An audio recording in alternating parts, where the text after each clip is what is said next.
અમરેલી જિલ્લા પોલીસ તરફથી જે અલગ અલગ ગુનાના કામે કોર્ટ તપાસના કામે જે આરોપીએ નાસ્તા ફરતા છે તે આરોપી પકડવા માટે ખાસ ઝુંબેશના રૂપે કામ કરવામાં આવે છે. આપ સૌ જાણો છો, ભૂતકાળમાં પણ જિલ્લામાં જે 25-30 વર્ષથી 20 વર્ષના ઉપરના અને 10 વર્ષના ઉપરના કેટલાક આરોપીને જિલ્લા પોલીસે પકડી પાડેલ છે. એમાં જ એક આજરોજ એક છેલ્લા 28 વર્ષથી 1998માં એક ચીટિંગનો ગુનો દાખલ થયેલ છે.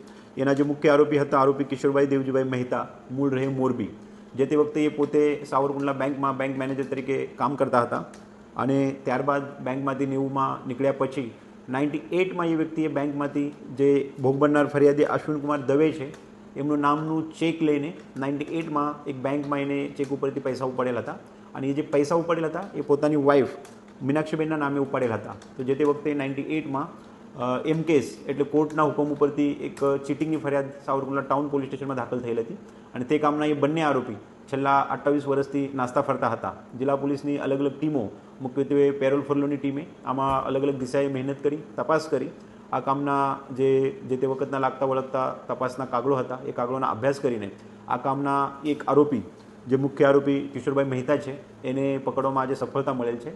સાથે સાથે આ કામના જે બીજા આરોપી એમની પત્ની મીનાક્ષીબેન છે એ બાબતે પણ એ મૃત્યુ પામેલ છે. તે બાબતની જે પણ પ્રક્રિયા, એનું નામ કમી કરવા બાબત તે પણ હાથ ધરવામાં આવેલ છે.